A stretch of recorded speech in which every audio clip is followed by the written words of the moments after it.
Welcome to The Explainer. Feeling stuck with your English practice is super common. So today, we're going to build a simple daily routine that actually fits into your busy life. No more excuses, let's dive right in. We've all been there, right? You start a new language routine, you're full of motivation, but then, well, life gets in the way. It turns out the biggest hurdle isn't learning the words, it's just finding the time. So let's just forget those overwhelming, complicated study schedules for a minute. Instead, we're going to design a simple system together, one that slots right into the life you already have. The goal is to make practice feel like a natural part of your day, not just another chore on your to-do list. Okay, so here's the secret. Stop trying to find extra time. I mean, you can't just create more hours in the day, right? The real trick is to reclaim the little pockets of time you already have, like your commute, your coffee break, or when you're winding down in the evening. We're going to turn that dead time into active learning time. Now, to see how this works in the real world, let's take a look at a learner named Liam. He figured out a really clever way to build a practice routine that actually stuck. And honestly, his schedule is a fantastic blueprint that we can all learn from. Just look at this. Liam isn't blocking out a huge 2-hour chunk for study time. No way. He's attaching his English practice to habits he already does every single day. His morning tea, his train ride, his lunch break. This is a technique called habit stacking, and it is absolutely the key to making it stick. And this part is so important. He's not just drilling one skill over and over. He's actually creating his own mini immersion environment. By touching on listening, reading, speaking, and writing every day, even for a few minutes, he's keeping all the different parts of his language brain active and totally engaged.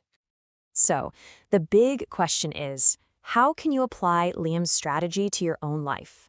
Well, let's break his day down into a simple framework that you can easily adapt, starting with the very moment you wake up. First up, the morning warm-up. Seriously, just 15 minutes with your coffee can completely change the trajectory of your day.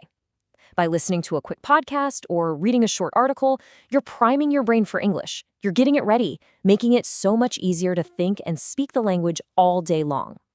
Your commute and your workday, these are absolute gold mines for practice. It's all about making a simple mental switch. So instead of mindlessly scrolling through social media on the train, pop open a language app. Instead of writing your to-do list in your native language, just write it in English. These tiny shifts, believe me, they make a huge impact over time. And now, for what might be the best part, turning your downtime into learning time. When you're relaxed, your brain is actually way more receptive to absorbing new language. So kicking back to watch a show in English or listening to music isn't just fun, it's actually one of the most effective ways to learn. Okay, so we've got the when and the where totally covered. Now let's talk about the what. We're going to build a small, powerful toolkit of essential phrases that will give you the confidence to handle pretty much any daily interaction. Think of these phrases as your conversational safety net. Just knowing how to say, "Could you repeat that?" totally removes the fear of not understanding someone. And once that fear is gone, you'll be amazed at how much more confident and willing you are to speak up. Now, in a work environment, these phrases are even more critical. It's not just about being polite, it's about being seen as a clear, confident, and effective communicator. It shows that you respect other people's time and that you're truly engaged in the conversation. So, we have the routine and we have the phrases. But honestly, none of it matters without the single most powerful tool you have: consistency. This is the real secret. It's not about cramming for a test. It's about just showing up every single day.